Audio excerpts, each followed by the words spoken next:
ekologi dan ekosistem since we have talked about this a lot, mungkin di kelas atau mungkin ketika kalian lagi try out, dan ini juga salah satu materi yang keluarnya cukup banyak dan selalu ada di SBMPTN, ujian mandiri kayak gitu. Selain materi genetik, terus genetika, evolusi. Nah, ekologi dan ekosistem sendiri itu berkaitan sama proses evolusi. Nantinya bakal kita bahas kapan-kapan. Oke, jadi hari ini yang bakal ngisi materinya adalah aku sama Eki. Kita lanjut aja ya. Oh ya, ini udah kelihatan belum ya? Ya, udah. Oke. Aku cara warna kalau gitu ya. Oke. Jadi kita hari ini akan ngebahas soal ekologi dan ekosistem bagian 1, bagian 2-nya minggu depan insya Allah. Jadi cakupan materinya adalah pengertian ekologi dan juga ruang lingkup ekologi. Apa aja sih yang dibahas di ekologi? Nah, terus kita masuk ke ekosistem, lalu komponen ekosistem, ada habitat dan relung ekologi juga, dan yang terakhir adalah jenis-jenis bioma. Yang akan kita bahas pada sore hari ini adalah bioma yang terestrial alias bioma yang darat. Ya.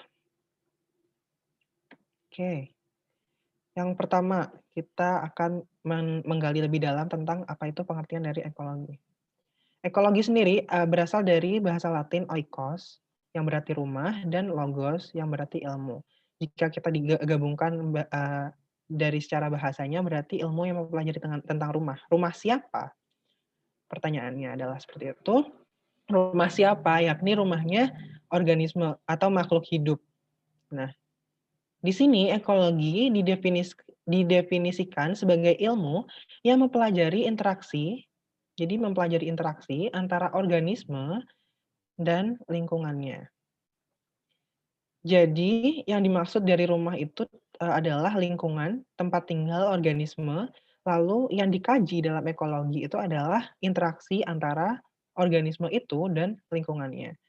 Nah, ruang lingkupnya sendiri itu terbagi menjadi 1 organisme, 2 populasi, 3 komunitas, 4 ekosistem, 5 lanskap, sama 6 itu global. Jadi ini ekologi organisme, ekologi populasi, ekologi komunitas, ekologi ekosistem, ekologi lanskap, dan ekologi global.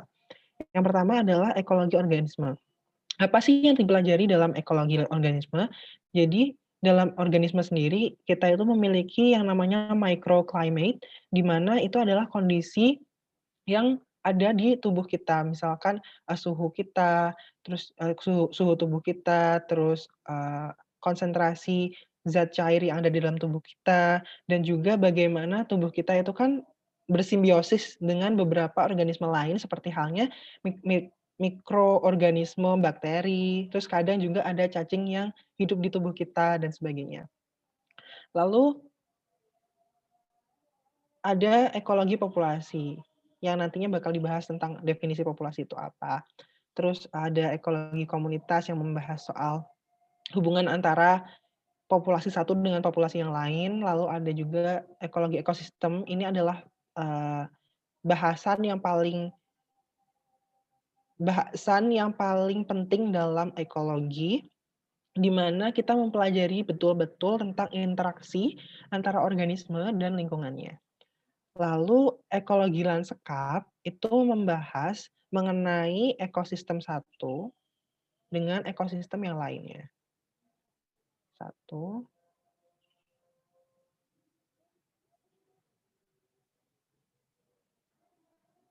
Jadi hubungan antara keduanya. Di bumi ini kan, ini ya, kita dalam satu planet itu punya yang namanya daerah-daerah tersendiri. Misalkan ada benua Asia, benua Eropa, benua Amerika, dan sebagainya. Ada juga lautan, ada samudra, ada danau, dan kawan-kawannya. Nah, di situ ada yang namanya ekosistem-ekosistem tersendiri yang memiliki batasan-batasannya. Nah, di antara ekosistem itu pasti ada yang namanya interaksi karena organisme-organisme, terutama hewan, itu memiliki kemampuan untuk berpindah tempat, sehingga ketika dia berpindah dari lingkungan satu ke lingkungan yang lain, dia membawa dampak tersendiri bagi lingkungan tersebut, gitu. Jadi lanskap itu adalah hubungan antara ekosistem satu dan ekosistem yang lainnya, yang ada di perbatasan antara kedua ekosistem tersebut. Lalu ekologi global adalah ekologi yang membahas yang kajiannya itu adalah langsung dalam segi, bumi, planet secara luas. Jadi kita membahas soal siklus biogeokimia, kita membahas tentang bagaimana kaitan kegiatan antara, bagaimana kaitan antara kegiatan atau aktivitas organisme terhadap sistem yang ada di, biosfer kita, lalu juga kita membahas bagaimana atmosfer mempengaruhi suhu, mempengaruhi ketersediaan, gas-gas yang kita perlukan. Kita juga mempelajari bagaimana struktur tanah itu mempengaruhi kehidupan makhluk hidup dan sebagainya. Itu termasuk ke dalam kajian ekologi global. Next, tentang populasi. Jadi populasi adalah sekumpulan organisme sejenis yang tinggal di tempat dan waktu yang sama. Jadi kata kuncinya adalah sejenis. Sejenis.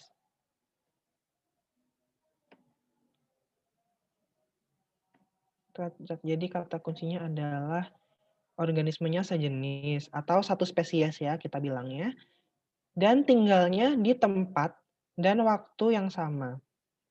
Populasi juga memiliki kemampuan yang namanya interbreeding, yang mana bisa saling mengawini antara organisme satu dan organisme yang lain yang ada dalam satu populasi yang sama, gitu. Dalam jenis yang sama, itu namanya interbreeding, kemampuan untuk, saling mengawini. Nah, apa sih syarat-syaratnya interbreeding? Yaitu lolos seleksi dia lolos isolasi reproduktif, yang di antaranya ada isolasi gamet, isolasi, eee apa namanya ya, isolasi perilaku, isolasi habitat, ada isolasi mekanik, ada isolasi apalagi itu? Ya itulah pokoknya. Bisa nanti bakal dibahas selanjutnya di yang bagian evolusi karena itu terkait sama spesiasi juga. Nah, populasi sendiri itu bersifat dinamis dan dipengaruhi oleh kematian atau natalitas, kematian itu mortalitas ya, mortalitas. Lalu kelahiran, natalitas, imigrasi, dan emigrasi. Bedanya imigrasi sama emigrasi itu adalah imigrasi itu masuk, kalau emigrasi itu keluar, gitu. Terus kumpulan berbagai jenis organisme, jadi ini kumpulan dari berbagai jenis organisme atau kumpulan dari berbagai macam populasi yang tinggal di satu ekosistem yang sama disebut dengan komunitas. Gitu. Jadi bedanya populasi sama komunitas itu kalau populasi adalah satu jenis, kalau komunitas dia dari berbagai jenis. Nah, di soal pretest tadi kan, ada salah satu soal yang menyebutkan apa yang salah terkait dengan ekosistem. Jawabannya tadi adalah ekosistem terdiri atas komunitas yang terdiri dari organisme sejenis. Jadi harusnya itu komunitas terdiri dari organisme yang beragam jenisnya. Jadi ada banyak jenis organisme dalam komunitas di ekosistem tersebut. Jadi pada dasarnya semua kesatuan komponen yang hidup dari suatu ekosistem itu dinamakan dengan komunitas.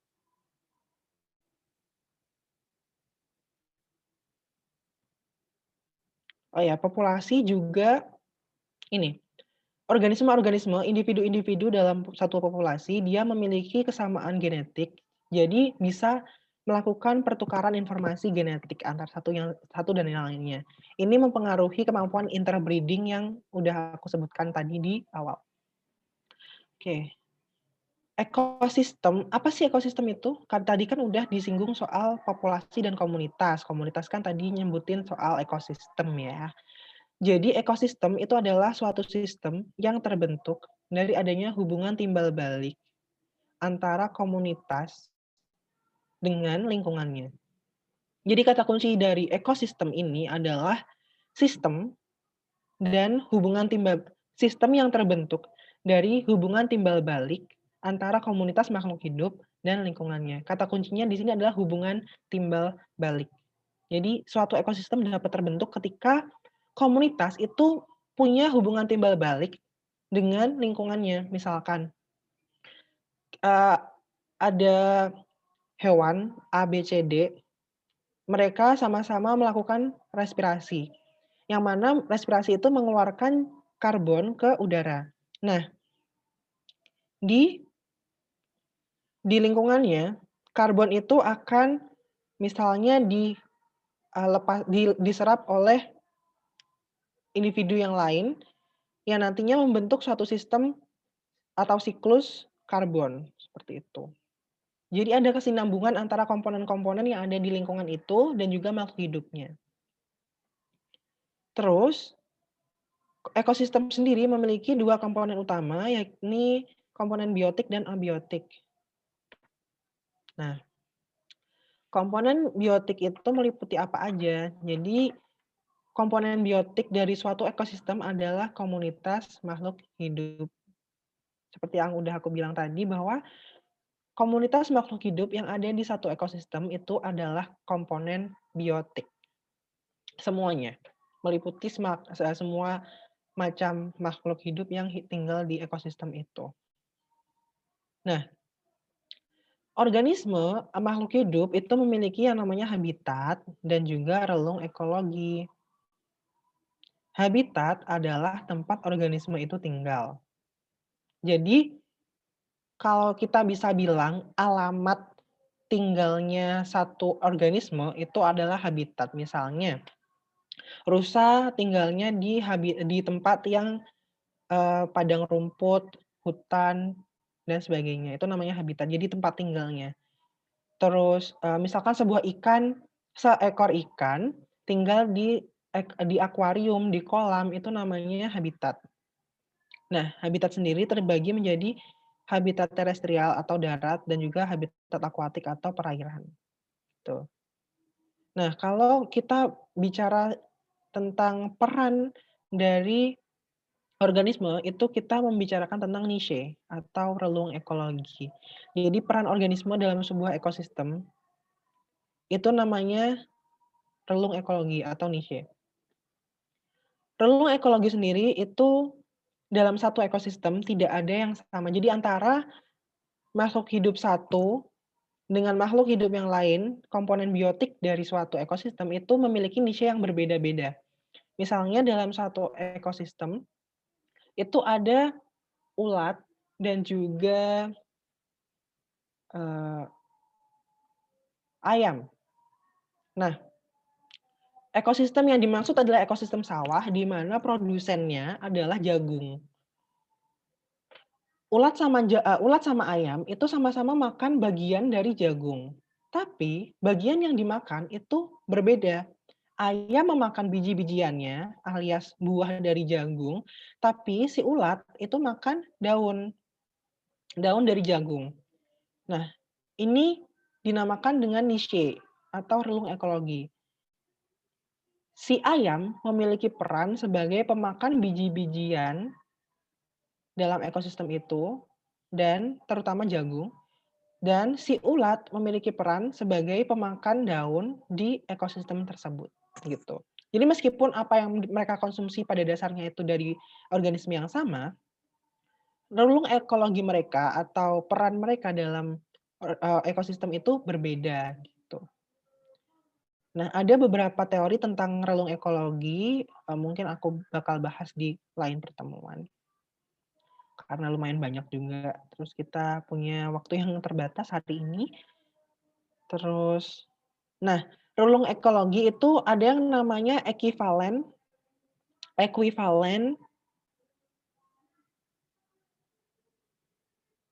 Ekuivalen. Jadi ada yang namanya dalam membahas niche, kita ada yang namanya ekuivalen ekologi. Ekuivalen ekologi. Di mana niche dari ini 1, ini 2 ya. Di mana dalam 2 ekosistem yang berbeda, itu bisa saja ada 2 organisme yang saling, membagi gimana ya, menge-share niche yang sama. Jadi ada organisme-organisme tertentu di ekosistem yang berbeda itu memiliki relung ekologi yang sama di ekosistemnya masing-masing. Misalnya sapi di, savana di Nusa Tenggara Timur dengan banteng yang ada di savana yang ada di Taman Nasional Baluran. Mereka sama-sama memakan rumput. Nah, itu berarti mereka memiliki peran yang sama, tetapi dari, mereka berasal dari ekosistem yang berbeda, itu boleh. Jadi niche itu ketika ekosistemnya berbeda dan organismenya itu juga berbeda, itu boleh memiliki niche yang sama, ketika ekosistemnya berbeda. Tapi kalau dalam satu ekosistem, itu niche-nya adalah satu organisme punya satu niche, kurang lebih seperti itu. Nah, ketika ekosistem itu kompleks, ketika ekosistem itu punya punya keanekaragaman yang tinggi, maka niche yang ada di tempat itu, yang ada di ekosistem itu, hampir bisa dikatakan terpenuhi secara maksimal. Nah, mereka lebih bisa mentoleransi ketika kedatangan individu asing yang berusaha merebut niche salah satu organisme yang hidup di ekosistem tersebut. Tapi ketika keanekaragamannya rendah, maka bakal lebih mudah mengalami invasi oleh organisme asing. Karena niche yang ada di ekosistem tersebut tidak terpenuhi secara keseluruhan. Lanjut ke komponen abiotik. Komponen abiotik itu termasuk apa aja sih? Meliputi apa aja? Jadi komponen abiotik seperti namanya itu merupakan unit tak hidup dari suatu ekosistem. Meliputi suhu, air, tanah, udara, salinitas, daya hantar listrik, apalagi ya, intensitas cahaya, dan lain sebagainya. Nah, komponen abiotik ini berinteraksi dengan komponen biotik sehingga ekosistem itu berjalan gitu. Nah, kita di sini punya contoh ekosistem padang rumput. Ada populasi gazelle di sini. Nih gazelle. Ini satu populasi mereka. Lalu ketika mereka berinteraksi dengan ini burung kuntul, terus juga dengan pohon, lalu semak belukar ini, lalu rumput, itu mereka membentuk suatu komunitas. Nah, di ekosistem padang rumput ini, mereka juga punya komponen abiotik. Mungkin suhunya berapa Celcius, lalu juga tanahnya itu kayak gimana teksturnya, lalu juga ketersediaan air di sana kayak gimana, itu berinteraksi dengan komunitas yang ada. Misalkan, gazelle itu mengeksploitasi air, memanfaatkan air untuk diminum, lalu nanti dikeluarkan lagi dalam bentuk urin, lalu diolah oleh organisme yang ada di tanah. Ada ketersinambungan di antara komponen-komponen yang ada di ekosistem tersebut.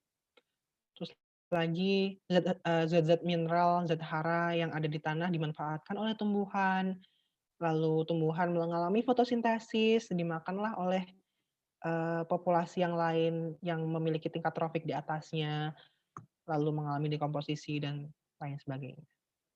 Jadi ada keterkaitan antara komponen-komponen yang ada di suatu ekosistem. Oke. Sebelum kita lanjut, mungkin teman-teman bisa mengisi survei bersinar dan juga ulasan bersinar mengajar sejauh ini tentang bagaimana tutor hari ini berlangsung. Untuk yang ini aku kasih waktu sekitar 2 menit. Jadi bisa melakukannya dengan scan ini atau juga ini juga bisa dengan mengetikkan link yang ada di PPT ini ke browser-nya masing-masing.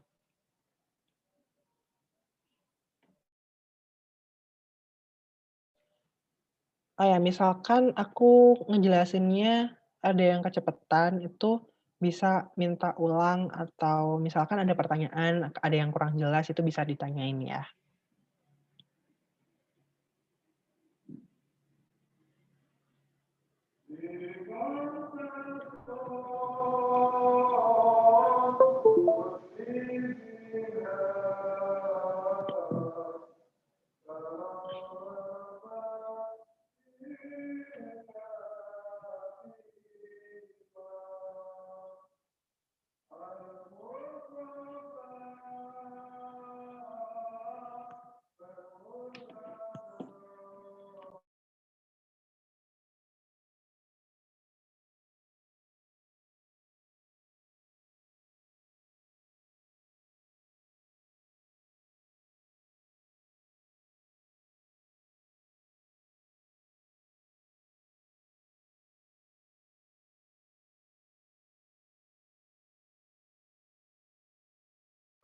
Atau bisa juga dengan mengeklik link yang ada disediakan sama fasilitator di kolom chat.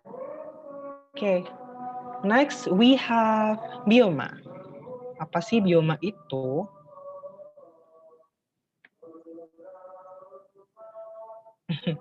Makasih banyak. Oke. Apa sih bioma itu? Jadi bioma adalah kelompok tumbuhan atau hewan yang menetap di lokasi geografis tertentu dan dipengaruhi oleh iklim, intensitas cahaya, curah hujan, dan letak geografis. Jadi pada intinya bioma itu mengacu kepada komunitas yang khas. Jadi dia itu punya ciri khas tertentu di komunitasnya, terdiri dari apa aja yang dia itu tinggal di habitat tertentu dengan iklim, intensitas cahaya, dan curah hujan. Kalau ekosistem tadi kan mengacu kepada hubungan timbal balik antara lingkungan dan organismenya. Kalau bioma itu adalah karakter biotik yang ada di ekosistem itu. Gitu. Nah, bioma itu dapat diartikan pula dengan wilayah yang memiliki sifat organisme atau iklim yang tertentu, memiliki komunitas hewan, tumbuhan, organisme, bakteri, virus yang dia itu sifatnya khas. Dia tidak sama dengan bioma yang lain. Jadi bioma itu bisa dikarakterisasi antara bioma satu dan bioma lain dengan mengidentifikasi komponen hidup dari bioma itu. Nih. Bioma itu bioma darat itu terdistribusi dari garis ekuator ke utara dan ekuator ke selatan. Semakin menjauhi ekuator, dia itu suhunya semakin dingin. Karena ekuator sendiri kita tahu bahwa ekuator itu adalah garis yang paling dekat dengan matahari. Gitu. Semakin dekat dengan ekuator, maka bioma itu semakin memiliki suhu yang hangat. Nah, apa aja sih bioma itu? Ada tropical forest, ini yang terestrial ya. Ada tropical forest atau hutan hujan, ada savana, ada atau kalau kita di bahasa Indonesia itu menyebutnya sabana. Terus ada di desert atau gurun pasir, terus ada chaparral, terus juga ada temperate grassland atau kita bisa sebut dengan stepa. Lalu ada temperate broadleaf forest atau biasa kita sebut dengan hutan musim. Jadi broadleaf forest itu hutan musim.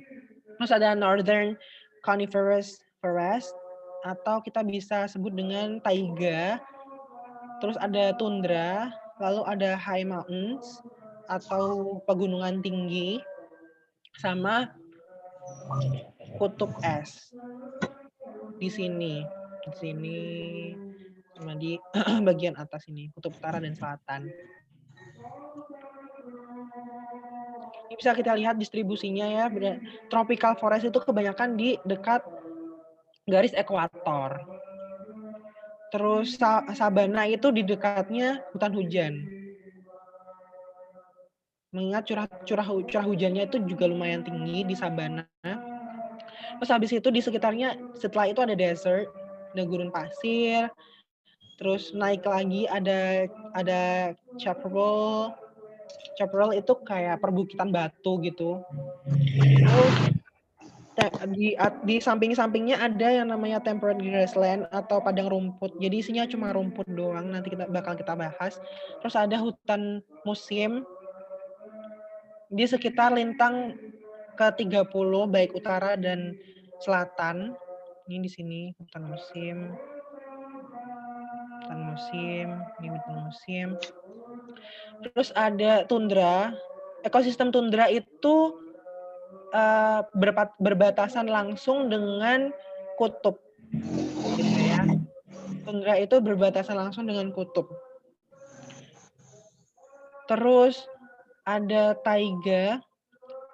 Taiga itu berbatasan langsung dengan tundra. Jadi urutannya itu kalau kita bilang soal ketinggian, bukan sih, lebih ke lintang makin naik, garis lintangnya makin ke atas atau ke bawah, itu urutannya yakni taiga, terus habis itu tundra, habis itu baru kutub.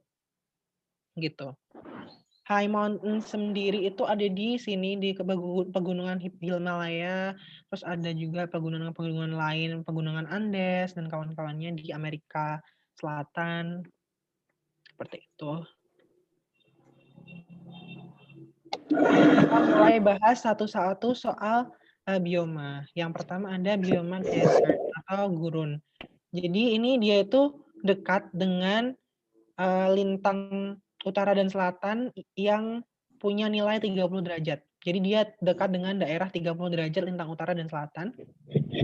Temperaturnya itu ketika panas, dia bisa sampai 50 derajat Celcius, dan ketika dia dingin, itu bisa sampai negatif 30 derajat Celcius. Desert sendiri itu hubungannya bioma sama ekologi apa?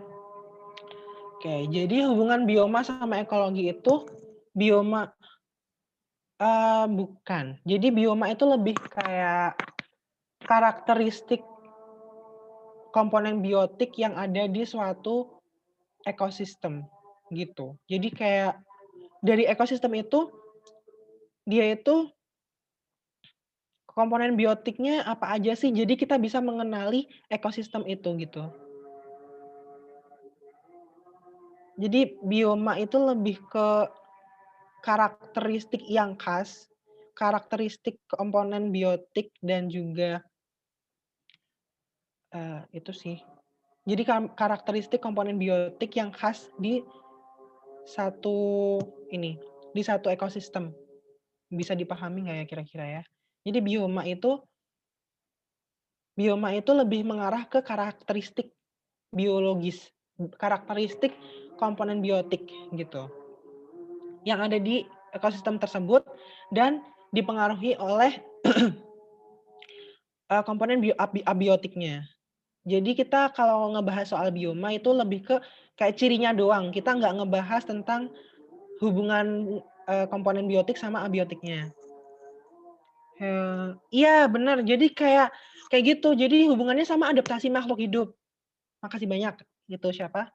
Deoksiribonukleat. Asam deoksiribonukleat. Terus hubungannya bioma sama ekologi apa?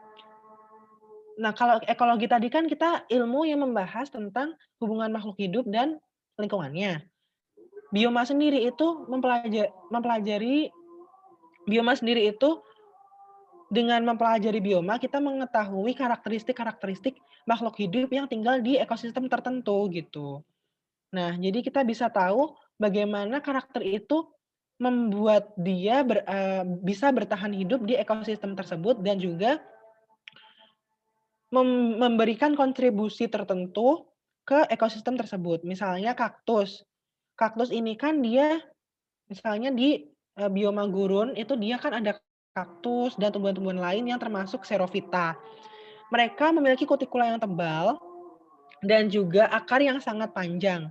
Nah, ketika di gurun ini airnya kan air tanah yang ada di kedalaman yang lumayan, dalam gitu ya, di dalam tanah.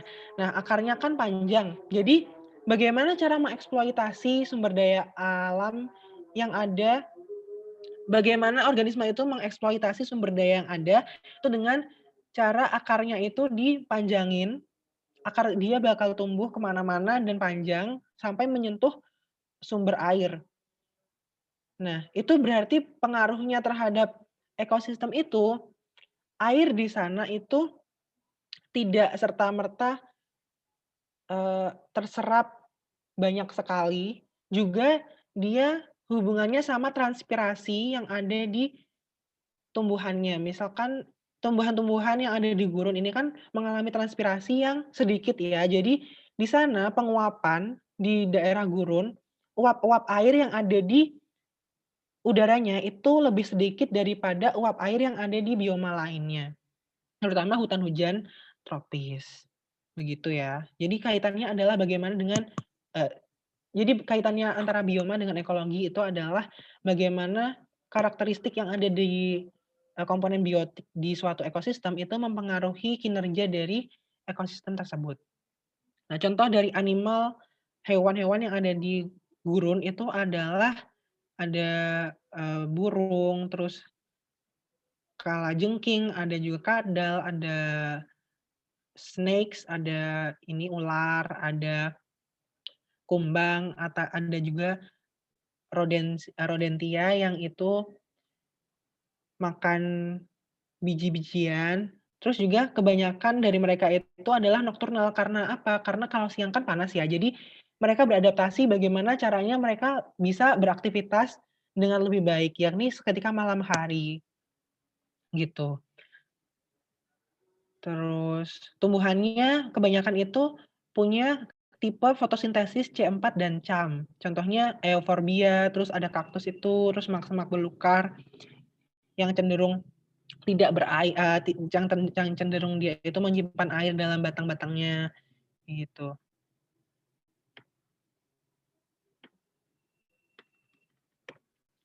Terus di sini ada bioma savana. Savana itu dekat ekuator dan juga subekuator. Dia lumayan tinggi presipitasinya sampai 30 sampai 50 sentimeter. Terus, musim keringnya sampai 8 atau 6 bulanan. Terus dia itu cenderung warm, dia cenderung hangat 24 sampai 29 derajat Celcius. Terus, plant atau tumbuhannya itu, tidak ini, vegetasinya itu tidak sangat rimbun, jadi berjarak. Jadi ada pohon, ada rumput ini, apa namanya, tumbuhan yang ada di savana. Terus, hewannya itu ada kayak yang kita bisa lihat tadi ada rusa, ada gazelle ya, ada burung-burung, terus juga ada hewan-hewan besar, mamalia-mamalia besar seperti zebra, terus juga ada reptil seperti buaya yang tinggal di dekat mata air, kayak gitu. Terus ada temperate grassland atau stepa, itu biasanya isinya cuma, ya udah padang rumput gitu doang. Terus dia itu ada di atasnya atau di bawahnya savana. Presipitasinya itu lebih tinggi daripada, eee, savana, tapi dia mengalami musim kering yang juga lebih lebih lebih lebih periodenya itu sering gitu. Terus temperaturnya itu 30 derajat saat min 10 derajat Celcius sampai 30 derajat Celcius. Terus, eee, kebanyakan hewannya itu adalah pemakan rumput seperti seperti keledai, terus bison, bisa juga kerbau, bisa juga, kuda. Terus juga hutan hujan tropis, ini adalah bioma yang punya produktivitas primer paling tinggi karena dia itu punya komponen tumbuhan yang paling banyak.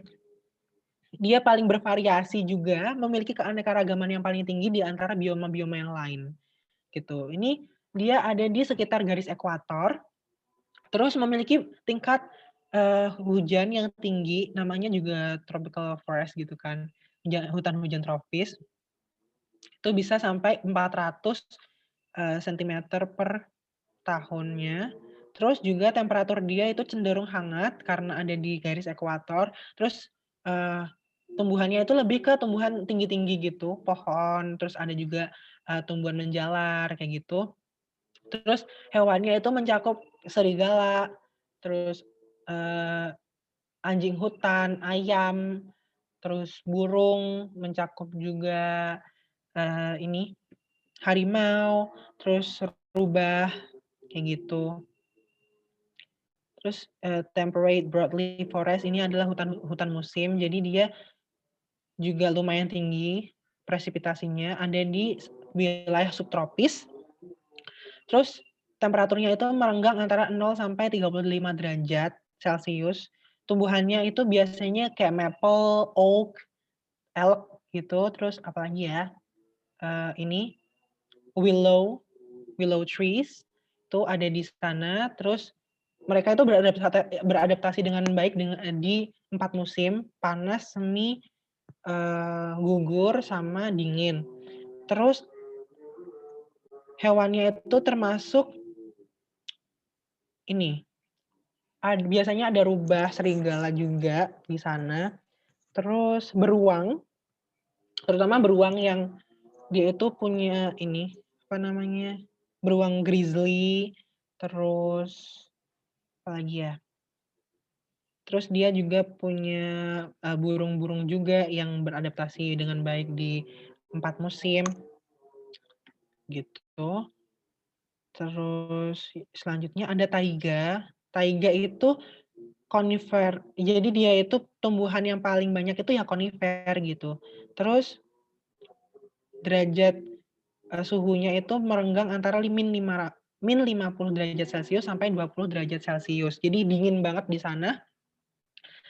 Terus, eee, hewan-hewan yang ada di sana itu kayak rusa, terus juga beruang juga di sana, sama, ini harimau Siberia, harimau-harimau yang warnanya abu-abu itu, tuh. Terus di sana itu seperti yang aku udah bilang tumbuhannya itu konifer, jadi, eee, pu ber dia itu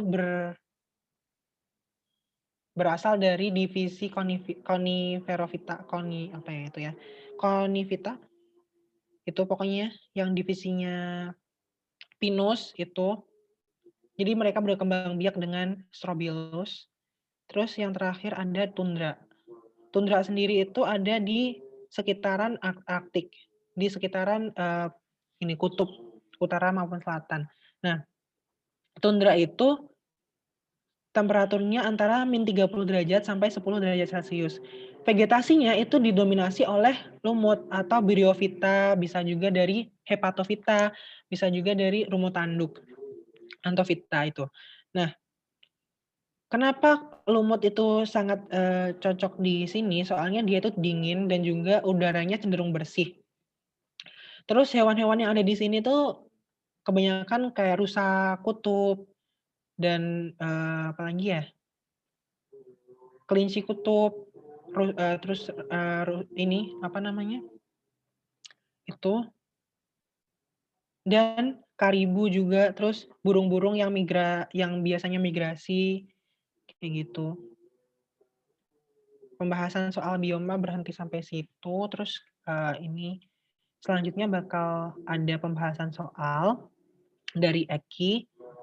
Nanti misalkan ada lagi yang ditanyain silakan kalau misalkan ada yang ditanyain lagi bisa langsung di ini ya, di chat, diketik aja di chat. Kayak aku serahin ke Eki buat ngebahas soalnya.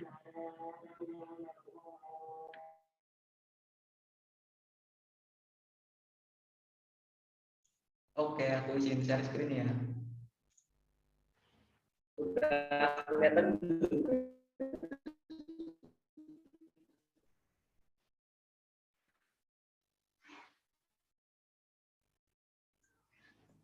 Udah.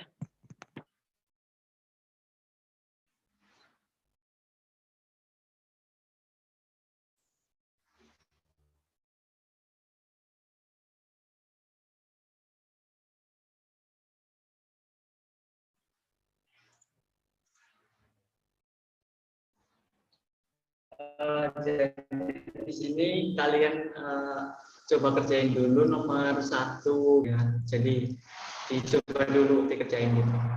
Nanti baru dibahas.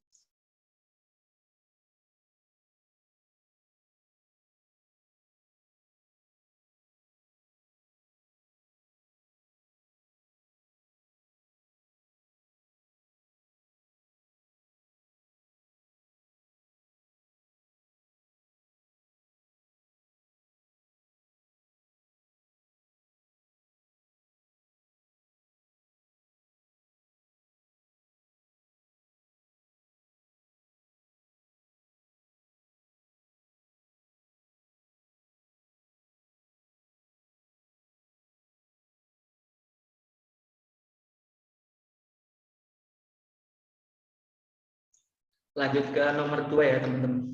Jadi setiap soal kalau bisa 30 detik gitu. Biar cepat gitu. Mengingat waktu juga.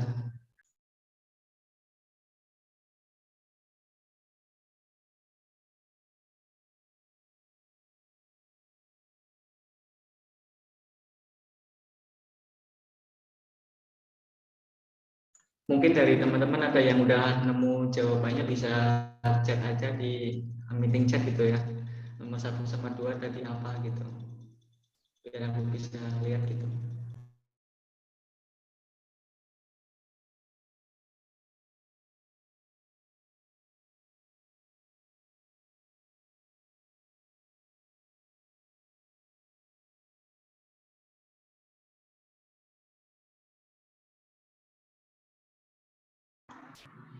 Sekarang udah nomor 3 gitu ya.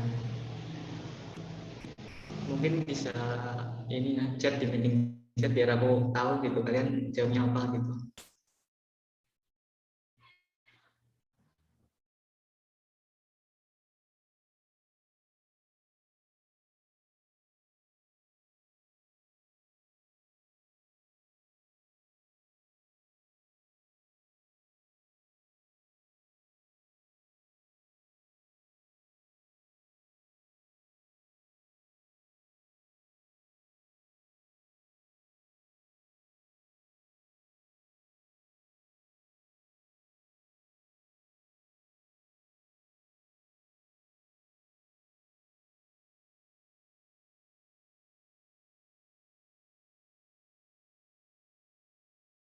Ya, karena udah ada yang jawab, berarti langsung aku bahas aja ya.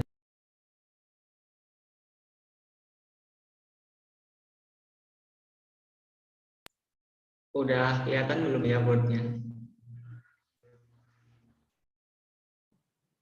Udah, Ki. Oke, siap.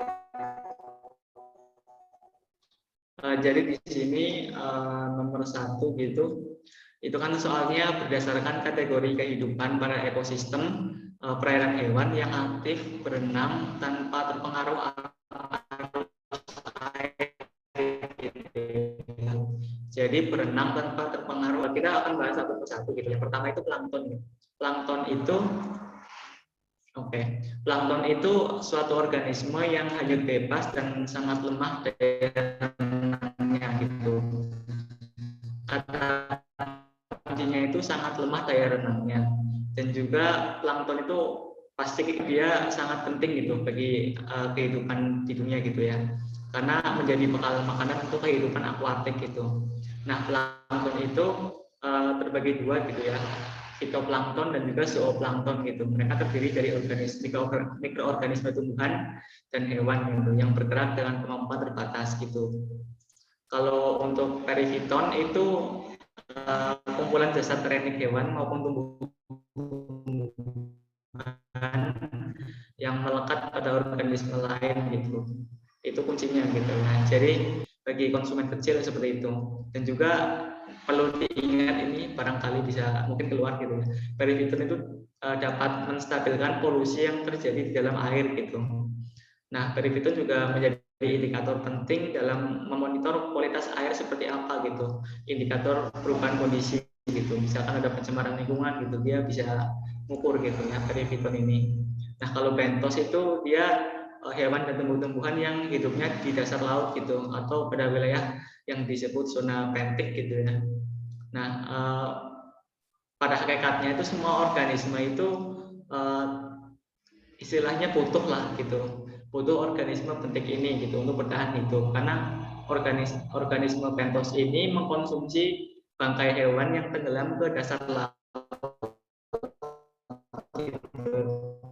lalu mengeluarkannya sebagai kotoran yang kemudian larut menjadi nutrisi yang oleh organisme lain. Intinya gitu. Jadi dengan cara ini, nah ini kata kuncinya, jadi karbon itu tidak tertinggal di laut gitu, di dasar laut gitu, melainkan dikembalikan ke siklus kehidupan gitu, ke darat lagi nanti, ke permukaan laut gitu. Kemudian untuk Neuston atau Newston gitu ya. Newston itu organisme yang mengapung di atas air gitu. Newston ini terkadang hanya mengandalkan tegangan permukaan air gitu ya untuk mempertahankan posisinya gitu. Contohnya terate, cekondok gitu ya. Banyak yang lain lah gitu. Nah, kalau nekton ini yang menjadi jawabannya gitu ya. Nekton itu kelompok organisme yang tinggal di dalam kolom air baik tawar ataupun laut yang dia itu aktif berenang gitu ya tanpa dipengaruhi arus gitu. Kelompok hewan perenang ini dibilang kurang beragam gitu ya teman-teman karena memang yang bisa berenang aja yang bisa masuk ke sini gitu dibandingkan yang lain gitu ya. Nekton itu hewan-hewan laut yang bergerak ke sana kemari gitu ya seperti ikan gitu, ular laut, mamalia laut gitu, sotong, cumi-cumi gitu. Jadi otomatis tidak ada tumbuhan yang dia tuh masuk ke nekton gitu ya otomatis. Jadi otomatis berbeda dengan plankton gini ya. Nekton terdiri dari organisme yang punya kemampuan untuk bergerak sehingga mereka tidak bergantung pada arus laut gitu. Jadi mereka dapat bergerak di dalam air menurut kemampuan sendiri gitu. Jadi jawabannya tadi yang nekton gitu ya. Jadi jawabannya kalau nggak salah nekton juga teman-teman semua. Jadi udah benar gitu ya. Kita lanjut ke nomor 2 gitu. Yang nomor 2 ini singkat aja gitu ya. Jadi ini 2 sama 3 itu yang udah dijelasin sama Taman tadi. Itu di sini soalnya ciri-ciri sebuah ekosistem gitu ya, punya ciri-ciri tumbuhannya dominan berdaun jarum gitu ya. Hewan yang hidup ya antara lain beruang hitam dan juga terdapat di antara daerah subtropis dan kutub gitu. Nah, ini ekosistemnya itu apa gitu ya. Nah, itu untuk yang nomor 2. Kalau yang nomor 3 itu adaptasi tumbuhan terhadap lingkungannya dengan cara menekan pertumbuhan daun tetapi memacu pertumbuhan akar. Nah, ini terdapat pada habitat apa gitu ya. Langsung aja aku bahas jadi satu gitu ya. Aku mungkin jelasin dikit-dikit gitu ya, masing-masing bioma gitu. Yang mengulangi yang pertama tadi sampaikan, jadi bioma adalah kelompok tumbuhan atau hewan yang menetap di lokasi geografis tertentu gitu ya. Jadi vegetasi bioma dipengaruhi oleh iklim, intensitas cahaya, curah hujan, dan lain-lain gitu. Nah, kalau bioma gurun pasir itu dia yang paling terkenal itu ya otomatis minim curah hujan gitu ya. Karena curah hujannya di bawah 20 cm per tahun gitu ya. Suhunya juga sangat panas, 60 derajat. Tumbuh-tumbuhan yang hidup di sini teman-teman juga pasti udah tahu ya, ada kaktus, eukaliptus dan sebagainya gitu ya. Nah, adaptasi pada tumbuhan gurun ini biasanya tuh dengan menekan pertumbuhan daun untuk mengurangi transpirasi atau penguapan gitu. Nah, selain itu juga tumbuhan di bioma ini biasanya tuh memacu pertumbuhan akarnya gitu agar penyerapan air dari dalam tanah itu meningkat gitu. Karena kan kalau air di dalam gurun itu kan biasanya sedikit gitu ya. Jadi mereka itu perlu memanjangkan akarnya supaya dapat air lebih banyak lah, istilahnya seperti itu. Jadi untuk yang nomor 3 tadi udah kejawab ya. Jadi jawabannya yang gurun gitu. Teman-teman tadi juga udah jawab yang ya, yang gurun. Udah benar gitu. Selanjutnya bioma padang rumput atau stepa gitu. Curah hujannya sekitar segini, terletak di antara perbatasan tropis subtropis. Di sini kelembaban udaranya sangat rendah gitu ya.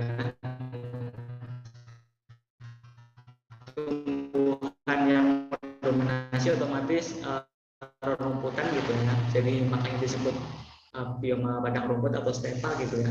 Kemudian selanjutnya ada bioma sabana gitu. Cuma yang membedakan itu ada pepohonan seperti akasia atau palem gitu.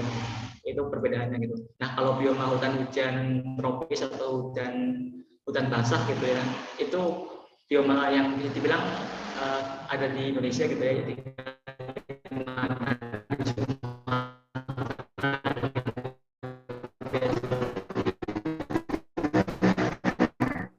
Jadi bioma hutan tropis itu seperti yang Tama tadi katakan, dia itu keanekaragamannya itu sangat tinggi gitu ya. Masuk Indonesia gitu, curah hujannya juga tinggi, disinari matahari sepanjang tahun, tidak mengalami perubahan suhu yang signifikan, juga ada banyak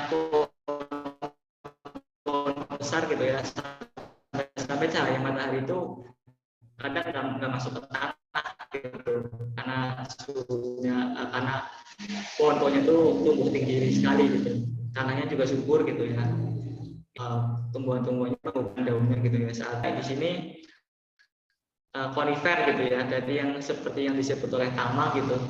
Jadi di sini didominasi oleh tumbuhan berdaun jarum atau konifer gitu. Ini ada di Rusia, Siberia, Alaska, Kanada gitu. Tumbuhan di sini didominasi konifer seperti yang lain gitu ya. Hewannya juga burung hitam. Jadi ini menjawab nomor yang 2 tadi ya. Jadi jawabannya yang nomor 2 itu taiga. Kalau tundra itu dataran tanpa pepohonan gitu ya, karena dia istilahnya suhunya itu sangat dingin gitu, jadi tidak memungkinkan lah untuk adanya kehidupan lah seperti itu. Jadi soal nomor 2 jawabannya taiga, soal nomor 3 jawabannya yang gurun. Kayaknya udah benar semua ya. Jadi kita lanjut ke soal berikutnya gitu. Barangkali ada yang mau tanyakan mungkin.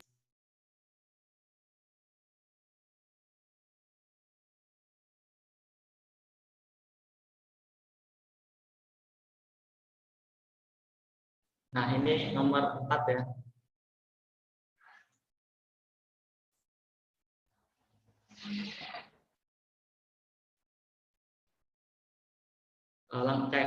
Karena kita di sini punya 7 soal gitu ya, jadi langsung kita maraton aja gitu ya, nomor 4 sampai 7 gitu. Nanti baru kita bahas gitu. Ini nomor 4 terlebih dahulu, silakan dikerjakan.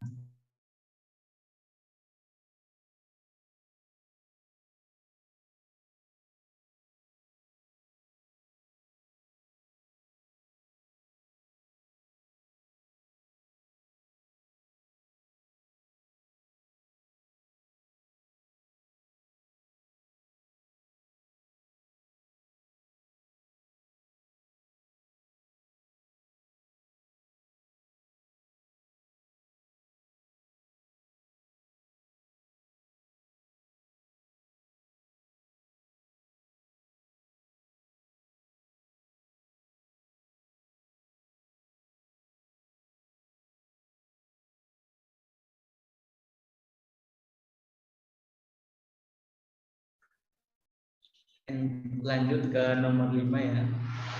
Bisa dijawab di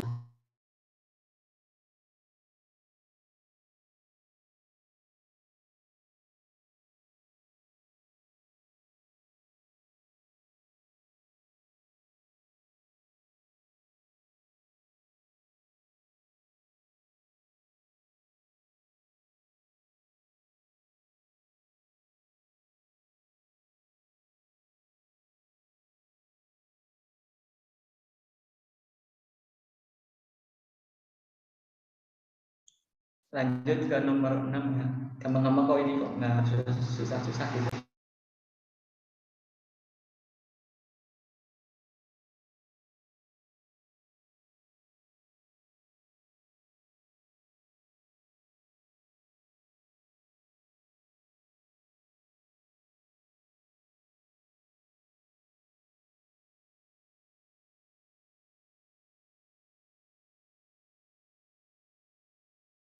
Nah, ini soal terakhir ya. Kalimat 7.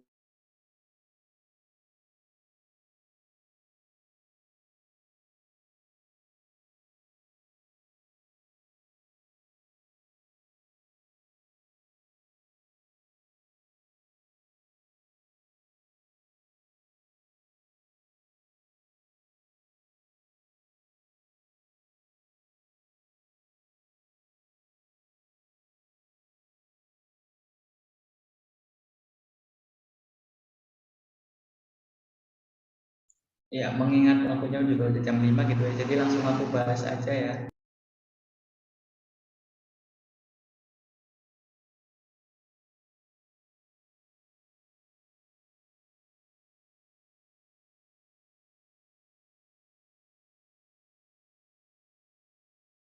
Udah kelihatan belum ya ini uploadnya?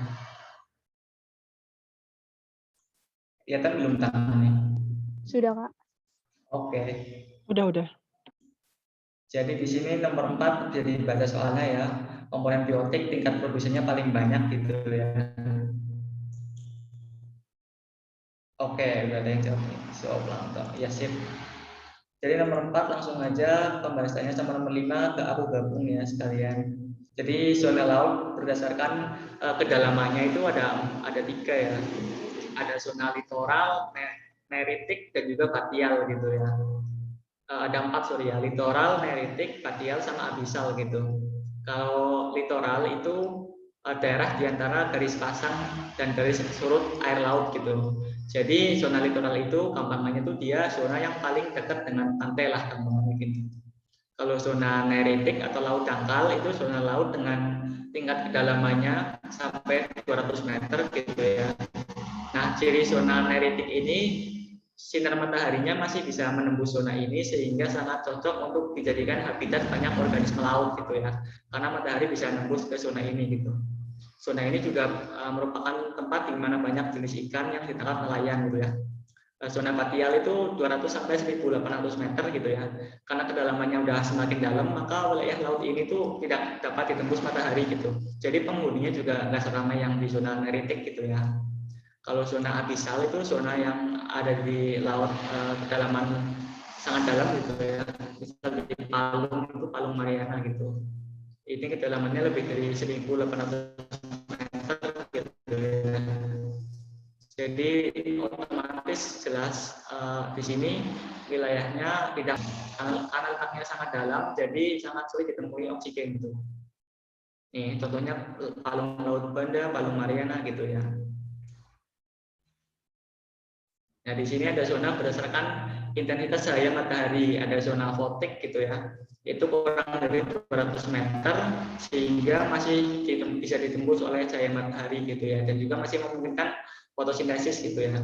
Kemudian ada zona twilight atau thermocline itu 200 sampai 2000 meter, remang-remang jadi sedikit fotosintesis. Kemudian zona apotik lebih dari 2000 meter, di sini tidak bisa ditembus cahaya matahari karena gelap gitu ya. Nah, ini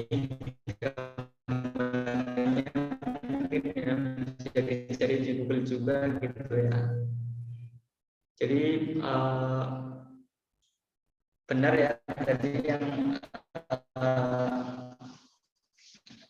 dijawab sama teman-teman gitu. Jadi pada ekosistem laut gitu, produsen paling banyak itu ada enggak, bukan batial. Ini yang zona paling banyak itu di Votek gitu ya. Karena dia ini kurang dari 200 meter gitu ya. Jadi masih memungkinkan fotosintesis gitu. Kemudian kalau nomor 5 ini sebelumnya mohon maaf belum ada penjelasannya gitu ya. Jadi zona ekosistem air laut itu dibagi 4 gitu ya. Ada litoral, neritik, batial, sama abisal gitu ya. Yang ini nih yang zona laut nih, zona laut dalam dalamannya. Nah kalau zona profundal itu yaitu zona ekosistem air tawar gitu ya, bukan air laut gitu. Jadi jawabannya yang B gitu. 5B, 4D gitu ya. Sampai sini ada yang mau tanyakan mungkin? Lanjut ya ke nomor 6 gitu. Nomor 6 yang bukan termasuk komponen autotrof udah jelas lah ya, zooplankton gitu. Paku, lumut, ganggang, fitoplankton dia tumbuhan jadi bisa buat makan sendiri gitu ya. sudah jelas lah. Nah, ini pernyataan tentang detritivore dan juga decomposer gitu ya. Yang tidak tepat itu yang mana gitu. Mungkin ini ada yang barangkali dari kalian ada yang belum tahu gitu ya. Yang di sini persamaan antara detritivore dan juga decomposer gitu ya. Jadi keduanya itu sama-sama heterotrof gitu ya. Jadi pilihan A itu benar gitu ya. Kemudian baik detritivore dan juga decomposer memainkan peran utama dalam mendaur ulang nutrisi gitu ya, siklus nitrogen, siklus karbon gitu, siklus fosfor yang nanti kita akan bahas di next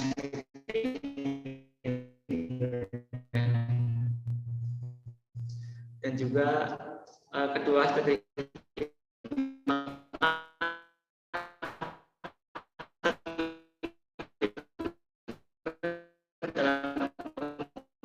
materi mati gitu ya. Herbivore adalah organisme yang memakan konsumsi oral gitu. Itu jadi klasiknya perbedaan itu kalau detritivore. Nah ini barangkali yang mungkin kalian belum tahu gitu ya. Nah kalau decomposer dia itu terdiri dari 3 macam atau 3 jenis gitu ya. Ada detritivore, pemakan bangkai dan juga saprofit gitu ya. Nah kalau dilihat dari mode nutrisinya, detritivore itu memecah bahan organik melalui pencernaan oral ya. Kalau decomposer dia pemulung gitu ya, yang memakan kotoran binatang gitu. Nah, kalau dilihat dari cara menguraikan bahan organiknya, detritivore itu menguraikan bahan organik secara oral ya. Kalau decomposer dia menguraikannya dengan berbagai macam cara gitu ya, seperti saprofit yang mencerna bahan organik gitu. Kemudian yang nggak kalah penting nih contoh organismenya gitu ya. Kalau detritivore itu cacing tanah, rayap, kelabang, keluing, kumbang, lalat, dan teman-temannya gitu ya. Kalau decomposer itu ada bakteri, jamur, mikroorganisme gitu ya. Jadi udah bisa menjawab lah yang tadi. Kalau organisme yang memakan bahan organik yang mati dan membusuk dengan konsumsi oral itu detritivore benar ya. Bisa dilihat di sini. Kemudian detritivore merupakan salah satu jenis dari decomposer juga benar gitu ya. Kemudian detritivore, pemakan bangkai dan saprofit adalah 3 jenis decomposer itu juga benar ya. Nah yang salah itu yang E gitu ya. Bakteri dan jamur itu bukan detritivore ya. Jadi dia hayat gitu. Terutama cacing tanah sih yang paling sering keluar gitu. Nah, sampai sini ada yang mungkin mau ditanyakan mungkin? Atau mungkin udahan karena udah jam 5:08 ya. Serah teman-teman kalau ada yang mau tanyakan bisa lewat chat aja ya.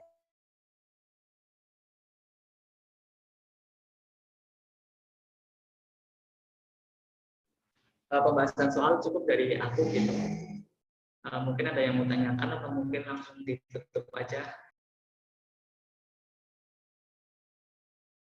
Aku kembaliin ke Tama gitu ya. Oke, mungkin ini ya, bisa dicukupkan sampai, sekarang. Terus sebelum itu, teman-teman mungkin bisa mengisi lagi, misalkan yang belum tadi ya, bisa mengisi survei bersinar sama, ulasan bersinar mengajar di, eee, link ini sama ini, bisa juga dengan nge-scan QR code-nya. Bisa juga klik link yang udah di-share sama ini ya, sama admin ke adminnya di chat, bisa di klik gitu ya di browser masing. Iya bener. Oke. Aku tunggu sampai jam 17.11. Sambil diisi barangkali tadi ada yang mau ditanyakan gitu ya, dari materi mungkin dari Tama atau mungkin dari aku gitu ya dalam soal gitu. Dipersilakan gitu ya, mumpung masih ada waktu gitu.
Udah 5:11 Bintang.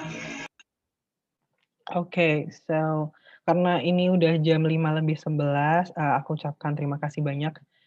Sebelum, mengakhiri tutor pada sore hari ini, aku ucapkan terima kasih banyak kepada kalian yang udah bersedia untuk hadir, udah ikut tutor hari ini sama aku dan Eki, semoga ilmunya bermanfaat. Terus jangan lupa untuk jaga kesehatan, terus jaga pola makan, jaga pola, tidur, jangan lupa untuk mempersiapkan UTBK dengan baik secara mental, psikis, maupun fisik dan juga jangan lupa belajar.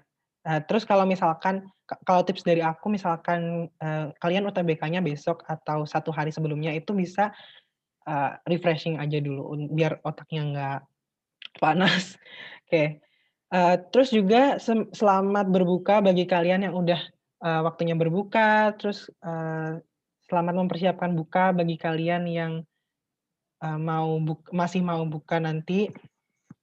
Oke, terima kasih banyak, atas ketersediaannya. Assalamualaikum warahmatullahi wabarakatuh, selamat sore, sampai jumpa di tutor lain waktu. Dadah.